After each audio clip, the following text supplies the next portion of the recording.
So thank you everyone for joining. We have Katal with me. Katal and me have been working from since another past 14, 15 years, which is good to see. And again, in today's webinar, we'll be talking about various option and study areas or residence pathways to New Zealand. Again, we are talking what is on the immigration website primarily, and the study pathways, what our experience is. So I think I'll introduce a bit of myself, who I am, where I am based. So my name is Bharat Chal. I'm based out of Auckland, New Zealand. I'm in this education sector for the last around 2 decades or 20 years nearly. We try to support and update all the students or our partners about what is happening in New Zealand and what are the opportunities available and where we can see the growth areas of students or the partners or the candidates coming to New Zealand. Now, I'll try to answer as much questions. I believe Katal will be taking lead in some of the areas. He will understand, know what is in the local sector for that particular country. So over to you, Katal, about you, and I'll be helpful. Hello, everybody. My name is Kartal.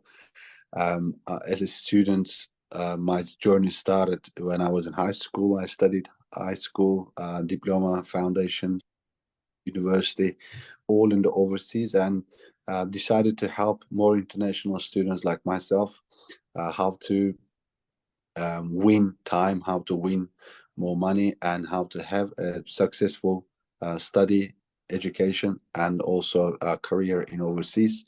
Me and Bharat, we throughout the years we helped hundreds of students to reach their goals, and now we are working with Danishmanam and RBS together to help even more students from different countries to reach their goals. Great. So for everyone, guys, who I think what we'll do is, and again, Katal, you're open to talk in the local Turkish language if you want to add some words. But we can see the people are from different countries. So, giving a background, guys, New Zealand, again, the destination is one of the safest destinations to study. Most of the universities are, or all the universities are, in top 500. We have universities in top 100. We have universities in top 200. We have universities in top 300. And at the same time, we have universities in top 400 to 500 also. So there are 8 universities, but at the same time, there are multiple polytechnics or 16 polytechnics, one coming under one brand name.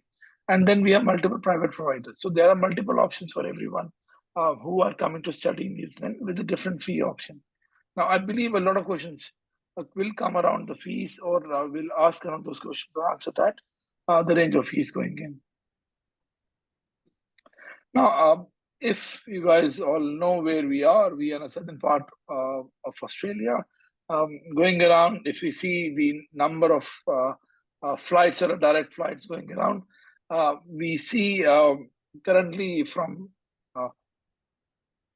if say Turkey, Nigeria, or we talk about Gulf countries, or we talk about there are no direct flights from the GCC region and the African region. They either have to follow through Qatar, or they have to go through Dubai to go to the direct flight, or they have to follow the route from the US side, which is ideally around, if I say around 17 to 18 hours route, which again, it takes a bit of time and energy for everyone. But again, like I said, you are coming to a place which is much different, much better, much safer. Katal, you want to add anything on that? Absolutely. It's I always describe it as the ideal world. New Zealand is one of the safest countries in the world. It takes 24 hours to get from Turkey to New Zealand, but also the journey is cool. And once you get to New Zealand, it's really, for me, is as a person being in Canada, being in the UK, Australia, I think New Zealand is far better than most of the countries, in my opinion, the safest and most welcoming country in the world. Great. I think we can see the questions coming in. So again, guys, if you have questions, please you can put into the chat box. We'll be answering it while we are talking. Again, depend upon how the time goes, where we go. Now we'll cover about New Zealand education, where to start and how to start. I have a bigger slide also. But as you see, New Zealand covers international education from a preschool, primary school to the postgraduate or doctor's education. Now, brief again, one of the safest country, again, what I said, we did started work rights for students quite early in the time. We are ranked second as the most peaceful place to live. So there are some positives which you can go and see where we are heading in. Now, all the universities are ranked in top 3% of the universities in the world. We are one of the top country for preparing students for the future and options. Again, student universities do offer scholarship. We'll be talking about that too in any case, as you can see the questions coming in. Uh, and again, going on for creativity, for introduce pastoral care, New was kind of one of the first to introduce the pastoral care. Now, if people don't know pastoral care, what it is, it's primarily looking after the students and at the same time the fees. So anybody paying the fees in New Zealand institutions, it's completely safe. Why? Because it's actually controlled by government here. So that's one of the best part in New Zealand. You are not losing any money even you again if something goes wrong. So, Katal, you want to let me know when you want to jump in? I'm happy to hand over to you. It'll be great if, yeah. Sure. In terms of universities, New Zealand has got really good diverse universities all around the country. As you can see, the North Island, South Island, both have great universities. As Bharat mentioned at the beginning, they're all in top 500, which is incredible. Auckland University, as many of you would know, is one of the top ranked universities of New Zealand and world. And there's Otago University, which is very good with medical school. And you have Lincoln University, which is incredible with agricultural. And you have Victoria University in Wellington, which is the capital. So many universities, so many options. It's all about what you want to study. And you can always approach us and tell us about your plans. And then we will be leading you accordingly. Now, going around the slide, which we are beginning, again, sorry, again, I think we're tagging each other with this slide. So, apart from universities, we have a TPOKing or TAFE options.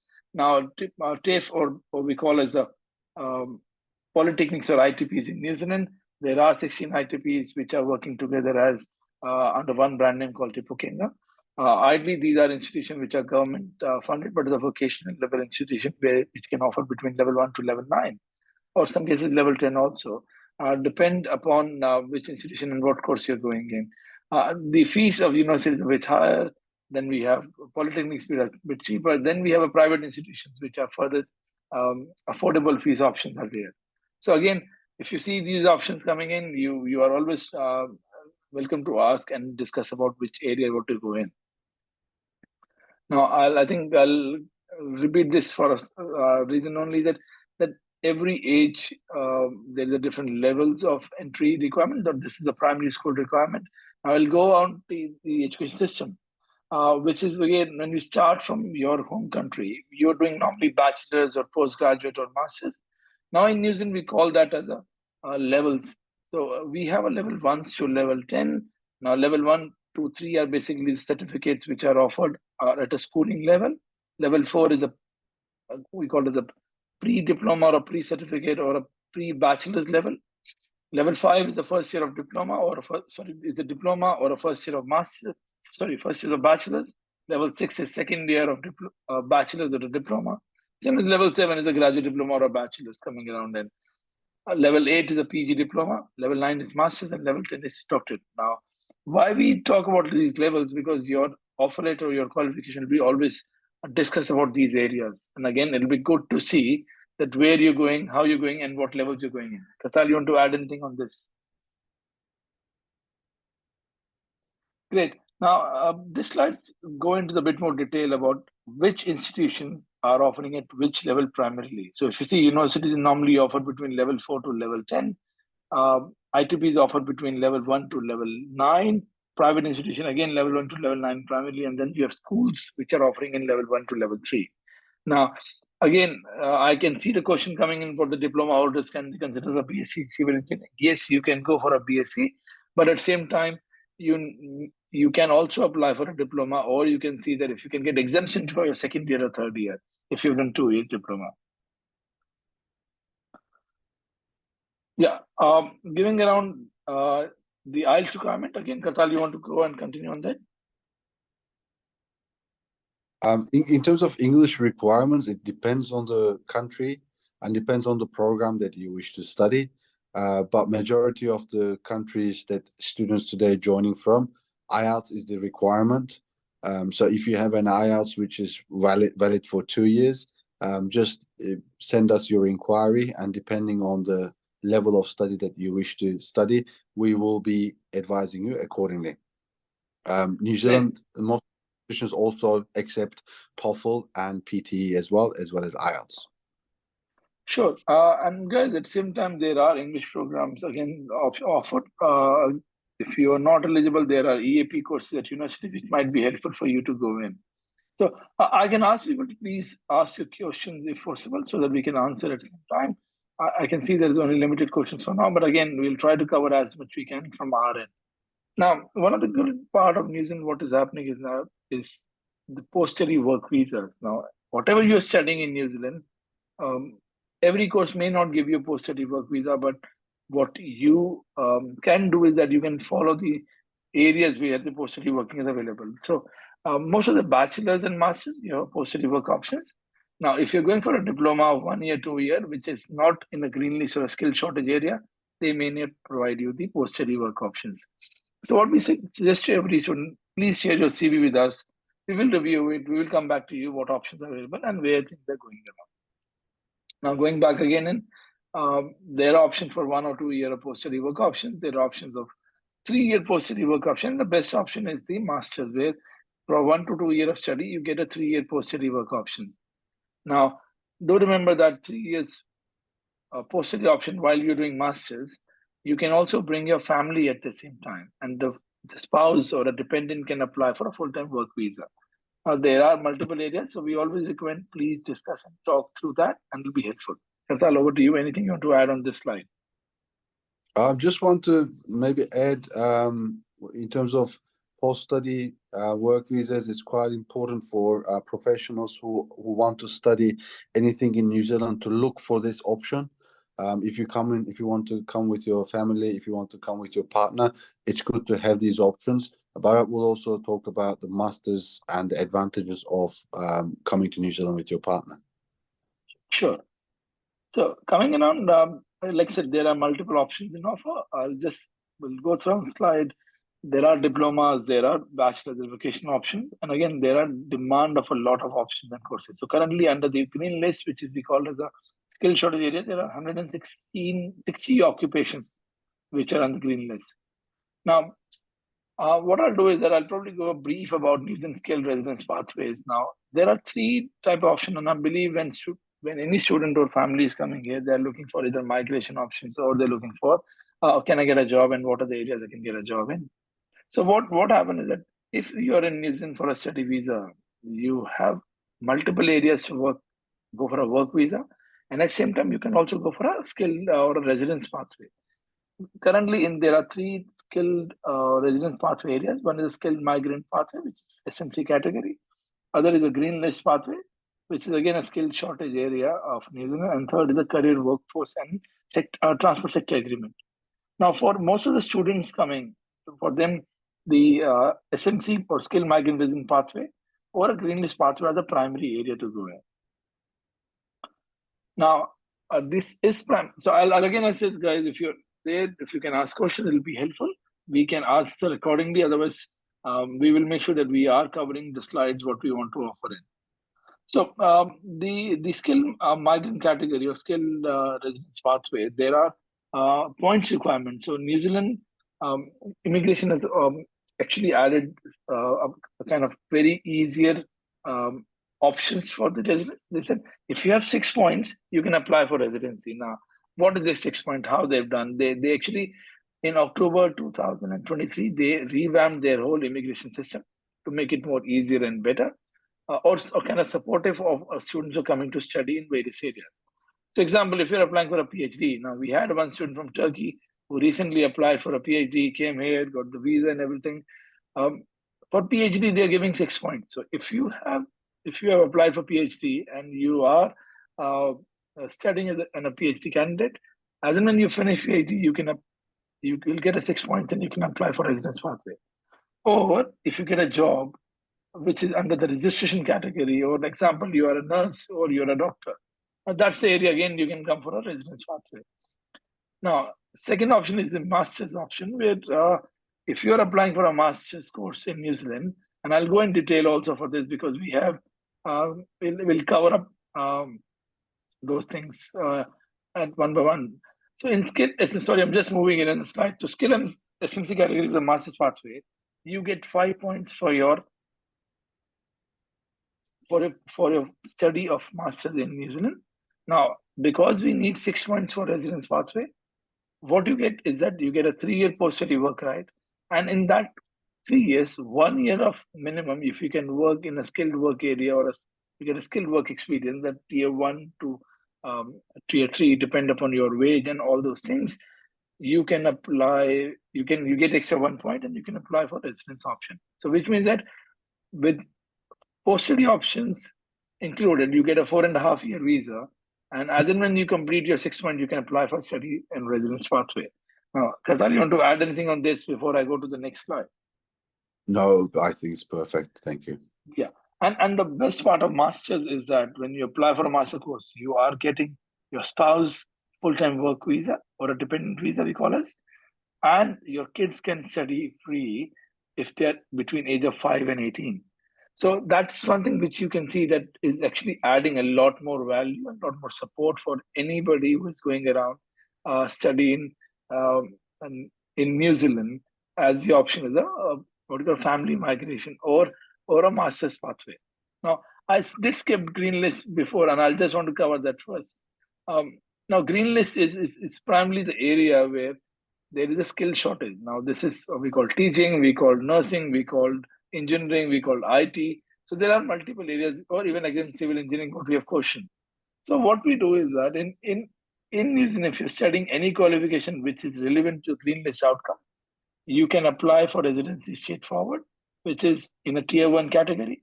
But if your job is in tier 2, you have to work for 2 years and then you can apply for residence pathway. Now, ideally, I can give an example here. Tier 1 nursing, which is if you've done a bachelor of nursing or master of nursing, you get a job, apply for residency. Tier 2 is the teaching, where if you have got a teaching registration, you get a provision registration and you work for 2 years in that subject, and then you move towards your residence pathway. So we'll go and cover the qualification options in this area. So if you see green list occupation, like civil engineering, chemical, electronic, geotech, construction management, quantity surveying. So there are hundreds of qualifications sitting here or occupations sitting here, I say. Now, again, a lot of medical options are there. We do see students coming into various areas. It makes it easier what you follow and how you follow. But it doesn't mean that other categories don't have a work or to residence option. So we always recommend to everyone, don't just change the qualification or your occupation because you are looking to you're looking for residency. In New Zealand, if you can get a job, there are certain options of your residence pathway too. Now, going around again, skill migrant category, what we talked about is then there's the PG diploma option.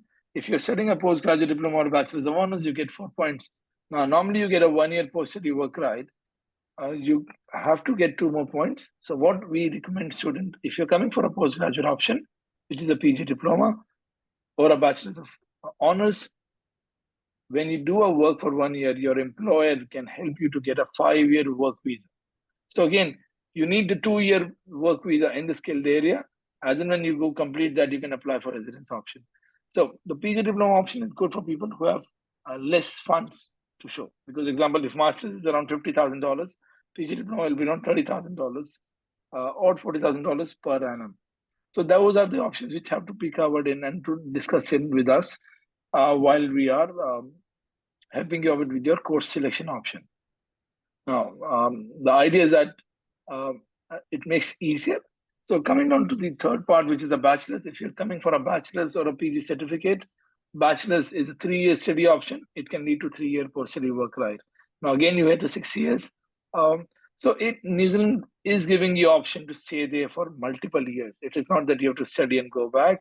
Again, that is your choice. If you want to go back, keep applying. Katal, you want to add any bits and pieces here? I know I've been adding a lot, but okay, over to you. No, I think you've been adding a lot, and most important thing that you mentioned is the finding the right area for students to choose. and most of the people here joining this seminar, they already have an occupation, they already have a profession. So it's not about what you have to study. There are a lot of options, and choose something that you like to do. And New Zealand really is offering lots of options. And when you want to study in New Zealand, choose a study that you like to, you really will enjoy. Sure, totally agreed. Going around the care workforce and transport agreement. So, example, somebody is working in a care workforce, which is a healthcare worker. Now, that area is again in the skill shortage or a demand area. If you are, say, nurse, again, there's a conversion option. If you're a healthcare worker, which is in disabilities or mental health and all, you can still come for a 1 year study. And if you get a job in that area, your employer can sponsor you for a 3 to 5 years of work visa, which can lead to your skilled migrant residence pathway again. So you have to work in any career workforce setting for 2 years to apply for your residence option. Now, again, why I'm repeating this, because there are options for 1 year study also. It doesn't mean that 1 year is not available or 1 year options are not there. Depend which area and what you're taking in. Now, as you mentioned, there are options for partners or kids or family to apply for either work visa or visitor visa. So if you're coming for masters, they can apply for work visa. But if you're coming for any other courses which are non green list option or non-register option, you may end up into visitor visa option. So that's what we always recommend to discuss with us and see and what you're looking into it. Again, for child, you can get options of study while between 5 to 18, which is free. But again, if they're above 18, they can be treated as international student and they can study on that level. So it'll be great to go to Q&A. Again, I have some questions for Kartal. And Kartal, we can cover some areas and questions what you have, what you've got from your students or your clients currently. So from Tawana, one of the questions is that, is it possible for someone who is civil engineering diploma holder to be considered for a BSc civil engineering? Yes, all the students who are doing a diploma, again, you're welcome to apply because it makes easier in multiple ways. One, you get the ease of visa lodgements, which means that immigration see that you are going from your relevant background to the right course. Second, you can apply for exemptions to your bachelor's. It can be exempted by 6 months or 1 year. And the other side is that you actually have a background where you know where and what is happening in the sector. So it makes easier for diploma holders to go into the BSc rather than people coming from non background. It's always a bit of challenge and difference. Anything, Kartal, you want to add on those questions for now? No, that's great. Okay, coming down to US, New Zealand University offers scholarship. Yes, New Zealand University is offering scholarship between $5,000 to $15,000. In some cases, it is $20,000. So there are areas which, again, scholarships are open to. PhD, we get a question that can we get a PhD scholarship? Now, if a lot of people don't know, PhD, the fees is primarily the same fee as a domestic student in New Zealand. So you are not paying $50,000 or $70,000 or $40,000. You're actually paying between $8,000 to $10,000 per year for a PhD program. Now, this is a New Zealand dollar. It'll be great to check again, Kazal, what's the conversion for the Nigerian student and what's the conversion for the Turkish student from one New Zealand dollar to their local currency? Majority of them are calculating with the USD. So 8,000 New Zealand dollars is around 5 to 6,000, around 5,000 USD, let's say, close to it. Oh, great. So that is kind of a cheaper option. Now, any questions, guys, please ask in Q&A. I'll put some questions to Kartal, which I know there's always a bit of request, but like we do this webinar regularly, so it'll be easier for you guys to ask. And again, you put the question in the Q&A box. Now, Kartal, how is the funds requirement or financial requirement for student going to New Zealand comparatively? Well, according to Immigration New Zealand, which is one of the most pessimist forecasting, let's say 1,500 New Zealand dollars per month for the student living cost. But obviously students can go lower than that or higher than that. But talking to my students, their average expenses per month is around 1,200 New Zealand dollars per month. Obviously, most of them work part-time because they have 20 hours work rights.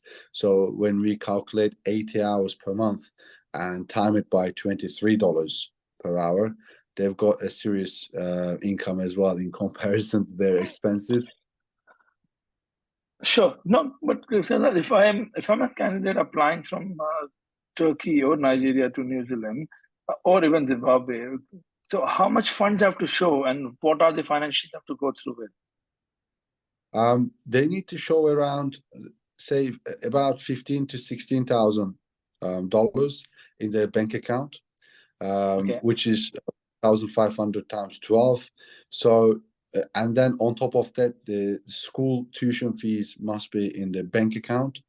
Now, Immigration New Zealand do not um, it's not pushing you to pay your school fees in advance, but in some cases it's good to pay in advance to make the case look stronger. So school funds and then living expenses needs to be in the bank account.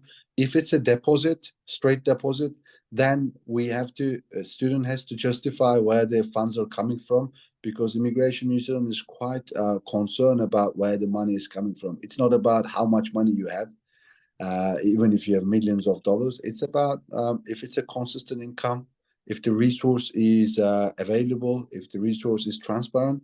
New Zealand is one of the most transparent countries in the world, so they expect candidates to be very, very much so as well. Great. Now, coming around this financial, I believe you're talking about US dollar because it's living expenses at $20,000 per annum. So we talk about 12 to 13,000 US dollar to be shown in the bank account, and the living expense. And sorry, in the tuition fees. So, Gatal, what will be the range of tuition fees for master's student if they're coming for a 1 year course? 36,000 per year, I should say. Okay. And again, I believe there are lower options also. There's an institution with $25,000, $28,000. This is New Zealand dollar, guys. So again, the conversion, Ghazal, what will be good for Uh, the US conversion side? yeah, yeah. So we're looking at between 16,000 USD to 22,000 USD. But if they want to study MBA in one of our partners, say AUT or even Auckland University, we're looking at 55,000 New Zealand dollars again, which will be around close to between 30 and 40,000 USD. So it's all about what you want to study and where you want to study. It's Great. important that you book your one-on-one session with us. Yeah. In these sessions, we answer most of your questions. What we do is we do tailor-made consultation for you. So depending on your case, depending on your family profile or your profile, you tell us about your past and you tell us about what you have been doing. Share your CV with us, and then we do Q&A, but we tailor make this consultation for you. We tell you the options, and then you choose what you want to study. And again, in terms of funds, what you want to study is very important. If you want to study for English, then that's different case. If you want to study MBA, that's different. If you want to do PhD, that's different. Now we cover all of these, so we do not ignore any student that want to study English or PhD. Like Bharat mentioned just previously, we enrolled one student into PhD in Lincoln University, which is successfully continuing his studies. So it really depends on what you want to study. But book your one-on-one session with us. It's very easy. Yeah. It's free, and Yeah. that. Great. See, again, guys, it's a journey. It's always recommended to plan it accordingly. Now, Gatal, if one question comes about the post-study work options or a part-time work option. So, how does New Zealand or how does your what are the comments on that? So, how many hours student can work part-time? What's the post-study visa and how much money they can earn? So, if we can talk about that, it'll be helpful in this. During their studies, students are allowed to work 20 hours per week, and on holidays they can work up to 40 hours per week. Once they complete their studies, depending on the study that they taken, for example, in MBA, they take 3 years post-study work visa, which is giving them enough time to earn points and apply for the residency. Most of these courses that we talked about, which are on the green list as well, most of the salaries for these programs are, the income is around starting from 70,000, correct me if I'm wrong, per year. And students are easily earning the money that they invest into their studies, even by working part-time within the 1.5 year or 2 years. So it's a great investment. It's a great win-win opportunity. And New Zealand is allowing students to work part-time, which is incredible. Why do they do this? Why do they do this? Because practical education is very important in New Zealand, and they want you to gain experience during your study. Most of these programs are up to 25 hours per week, and they invite industry partners, they invite employers, they invite people that likely to employ you. And these people, employers, and also companies, when they come to universities or PTs or ITPs, you get to do your network, and you getting job ready. So most of these education providers are competing with each other to become more attractive to students. And also, it's good to remember that all these schools and PTs, ITPs are being monitored by Education New Zealand. NZQA is monitoring them. How do they monitor them? They monitor them based on very, very important factors. For example, employment rate. If schools' employment rate is lower than, say, 85%, they are likely to be on the red list of NZQA, and they may lose their category. So what does it mean? They may lose their business. So they need to be very competitive. They need to be helping their students to get employment. What's more, student success rate is very important. You're not joining a school to fail. You're joining a school to study hard, and you get support from your teachers. Most of these schools got libraries, online libraries. They've got pastoral care, like Bharat mentioned. They've got people there to take care of you. So they are there to help you, and environment is quite important. What else? Also, after you complete your study, you should get a job related to your area of study. Also, school is being rated for that too. So it doesn't mean that you have to be depending on the school, but school does everything possible to help you to achieve your goals. Most of these schools that we work with, most of our partners, they have a job support center in the school that you can go. And also, our team is happy to help you as well with your CV writing, for example, what to do in job interviews and etc. So these schools are helping you not only with your studies, but also with your professional career as well. Great. So again, thank you, Kardar, on that. So guys, just trying to give on average, and on an average, a student can earn between $15,000 to $19,000 while you are studying. And while you are in a post-study work option, which is 3 years, the average salary, which Qatar said, is around 65 to 70,000. It starts from 55 at the bare minimum, and it goes towards what do you call it, 980 to 90,000, depend upon which area you're working in. Now, what we have seen always, there's a good return of investment, which means that a student who are coming for and investing 60 to 70,000 using dollar or 40,000 USD, they are actually taking home or taking home at least a double of the amount of money. Now, this is the ROI, which we call as why should I come here? What should I spend? How much should I pay? And what goes around? Now, I believe some of the people have just joined, which is again late. But again, what I'll recommend everyone, please put your questions. I did mention the email of Kartal to everyone. You can send your CV to him. It'll be easier to connect. He's based out of Istanbul only. It'll be easy time zones for you guys. Rather than sending message to me, I do get message. I still got a message in one of the messenger for RBS that please give details about how to pay $60,000. So, Kazal, do you want to add that how the fees can be paid, and what are the things you've seen in the past of any other issues with the banking side? In terms of applying for visa, obviously the visa covers the time period that you paid for. Therefore, in your first application, you must pay your fees in advance. But if you're studying 2 years of course, depending on the provider, you can talk to us again. But the fees, what happens is also it's a very safe process. Like Bharat mentioned earlier, there is public trust which is owned by government. So when you pay your fees, it goes to government account.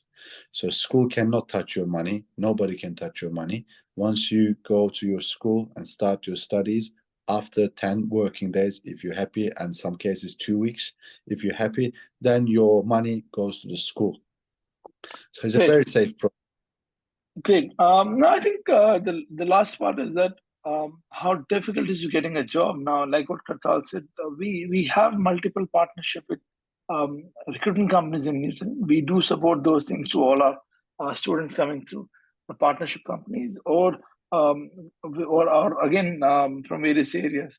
So what we do is that we normally again help you with the CV option. We will help you with the sending you uh, to a recruitment company which can help you with the part-time options too. We do have a lot of students in the network which normally help a lot to publish their jobs in the areas. So I what I'm saying currently is that yeah, there are multiple options to support you guys. We do support in accommodation, airport pickup. Again, these are services that are chargeable too. So we do want to see that where you want to go in. Now we got a question from Olus, is the fee refundable? So again, if you don't get a visa, the fee is fully refundable. If something goes wrong in terms of the institution, your fees is in public trust, so which means that your money will come back to you for the time you have not studied. At the same time, uh, from the visa perspective, if you pay earlier, it gets a lot more options for getting visa. If you pay later, yes, they need to verify every documentation. So, in a nutshell, the fee is refundable. There might be some transfer charges will be deducted, which is $50 to $100, not more than that. What we have seen, but again, we have not seen any money not coming back. Katal, any comments from your side? Like I said, in terms of money and in terms of transparency, one of the most transparent countries in the world. Therefore, you do not have to worry about it. Once you receive your offer letter, once we receive your offer letter, we share it with you, and the bank details over there, it will also mention public trust. So the payment process is very transparent, it's very open. So when you send the money, it goes to government, and government approves it and tells the school that they received the money, not the school. The school has to wait for it. And once government gives the signal, the public trust the school, then school sends you your fee receipt. Okay. Great. And then fee receipt, you show it to immigration, and then your visa is being approved. So there is nothing to worry about. Just to mention also, Bharat and I, we worked in New Zealand education sector for a very long time. And it's not very easy to work with all these universities in New Zealand. Bharat and I, we work with one of the most prestigious universities in the world. If you go onto RBS website, you will see the list of universities that we work with.